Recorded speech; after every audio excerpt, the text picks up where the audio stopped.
جنہوں نے اللہ کو بھلا دیا، اللہ نے انہیں ان کی ذاتوں سے بے خبر کر دیا، انہیں اپنے نفع نقصان کا علم نہ رہا، انہیں پتہ ہی نہ رہا کہ ہماری زندگی کا مقصد کیا ہے، مقصود حیات کیا ہے۔ جو لوگ اللہ کو بھول گئے، اللہ فرماتا ہے اللہ نے انہیں ان سے غافل کر دیا۔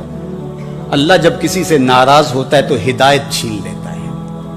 اسی لیے ہمیں ہر روز ہر نماز کی ہر رکعت میں ہدایت مانگنی ہوتی ہے۔ اہدنا الصراط المستقیم، ہر روز مانگتے ہیں، ہر نماز میں مانگتے ہیں، ہر رکعت میں مانگتے ہیں، اللہ ہمیں ہدایت پہ گامزن کرے۔ اللہ جب کسی سے ناراض ہوتا ہے تو ہدایت کے دیے بجھ جاتے ہیں، چراغ ہدایت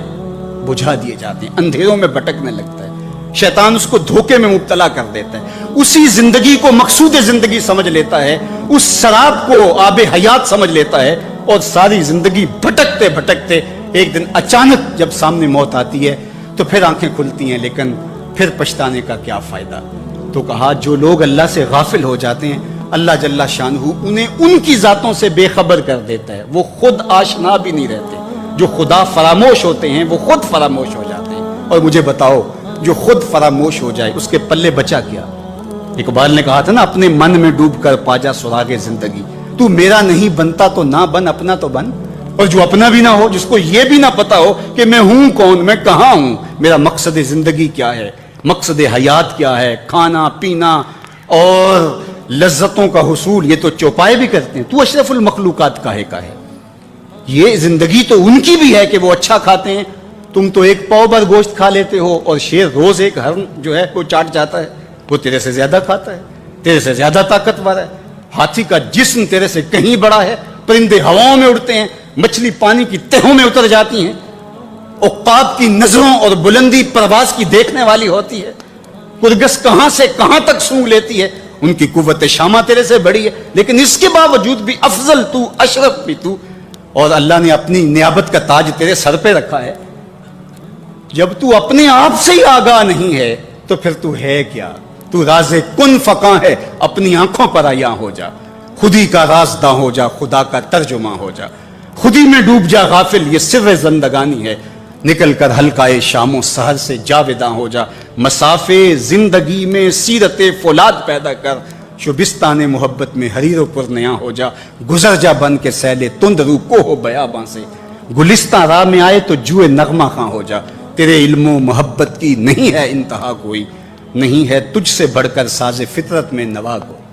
تو تو مقصود ہے، تو تو مسجد الملائک ہے، فرشتوں کی پیشانی تیرے حضور جھکی ہے، تو اپنے آپ سے آشنا ہی نہیں ہے، تجھے پتہ ہی نہیں کہ تو کون ہے، تجھے آگہی نہیں رہی کہ تو ہے کون، تیری ذات کیا ہے، فرشتے سلامیاں دیں، فرشتوں کی پیشانیاں جھکیں، تو دیکھ تو کھڑا کہاں ہے، کانپتا ہے دل تیرا اندیشہ طوفان سے کیا، ناخدا تو، بحر تو، کشتی بھی تو، ساحل بھی تو، دیکھ آ کر کوچائے چاکے گریباں میں کبھی، کیس تو، لیلا بھی تو، صحرا بھی تو، محمل بھی تو، وائے ناکامی کہ تو محتاج ساکی ہو گیا، میں بھی تو، مینا بھی تو، مستی بھی تو، حاصل بھی تو، آہ کس کی جستجو آوارہ رکھتی ہے تجھے، راہ تو، راہ رو بھی تو، رہبر بھی تو، منزل بھی تو، بے خبر تو، جوہر آئینہ ایام ہے، تو زمانے میں خدا کا آخری پیغام، تو سمجھے نہیں کہ تو خدا کو بھول کے سمجھا کہ میری زندگی آزاد ہو گئی، اب میں جو چاہوں کروں، میں خدا کا بھی انکار کر دیا، بلا دیا اس کو۔ کہا جب خدا کو تو بھولا تو خود کو بھول گیا، زندگی کے مقصد کو تو نے فراموش کر دیا، اب بھٹکتا ہے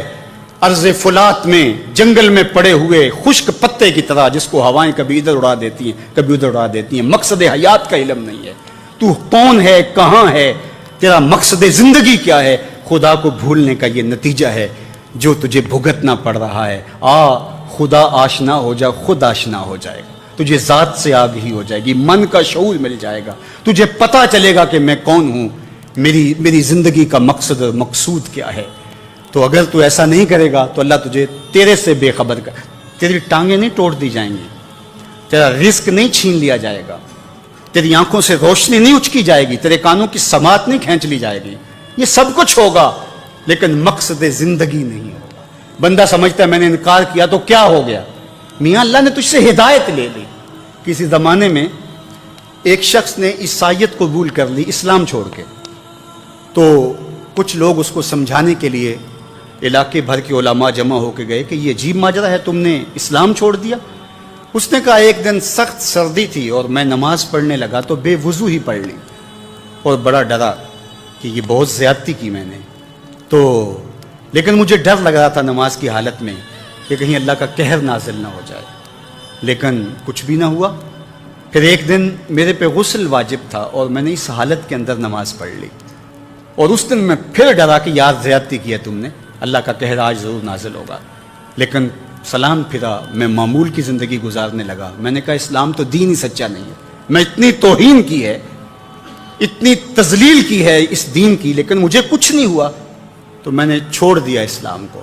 تو علماء نے کہا تو کہتا ہے مجھے کچھ نہیں ہوا، اللہ نے تجھ سے دین چھین لیا، تجھ سے دین چھین لیا، تیرے پلے رہا کیا؟ فَأَنْسَاهُمْ أَنفُسَهُمْ أُولَٰئِكَ هُمُ الْفَاسِقُونَ، کہا یہ بے حکم ہیں، نافرمان ہیں، جو اللہ کو بھلا دیں، اللہ کو فراموش کر دیں، یہ فاسق لوگ ہیں۔ لا يستوی اصحاب النار واصحاب الجنہ، اہل جنت اور اہل دوزخ برابر نہیں ہو سکتے۔ ایسا نہیں ہوگا کہ ایک ساری زندگی بدکاریوں میں گزارے اور ایک نیکوکار اللہ کی رضا کی سائے میں زندگی بسر کرے اور قیامت کے دن ایک جگہ کھڑے کر دیے جائیں، ایسے نہیں ہوگا۔ افنجعل المسلمین کالمجرمین، اللہ فرماتا ہے ہم ماننے والوں کو اور مجرموں کو کیا ایک جیسا کریں گے؟ ایسا نہیں ہوگا۔ اللہ تعالیٰ جل شانہ انصاف بھی کرے گا۔ ہاں، جس کو 33% نمبر دے کے پاس کیا جاتا ہے اس کی پوزیشن نہیں ہوتی، اس کو پاس ضرور کر دیا جاتا ہے، چلو اس کو سٹار لگا کے پاس کر دو، پوزیشن انہی کی ہوتی ہے جنہوں نے محنت کی ہوتی ہے، رت جگہ کاٹے ہوتے ہیں۔ تو کہا مجرم اور ماننے والے برابر نہیں ہوں گے، تو فرمایا کہ وہ بے حکمے ہیں جو اللہ کے حکموں کو توڑتے ہیں، اس کے احکام کی جو ہے وہ توہین کرتے ہیں۔ تو جنت والے اور دوزخ والے برابر نہیں ہو سکتے، جنت والے جنت کے مزے لیں گے اور جہنم والے جہنم کی جلستی آگ میں ایک ذلت کی زندگی کاٹیں گے، موت بھی نہیں ہوگی وہاں۔ اللہ تعالیٰ جل شانہ قیامت کے میدان میں موت کو مینڈے کی شکل میں ظاہر کرے گا۔ کہتے ہیں جنت میں جا کے جنتیوں کے سینے میں ایک ہی خدشہ ہوگا، کھٹکا ہوگا، کہیں موت نہ آ جائے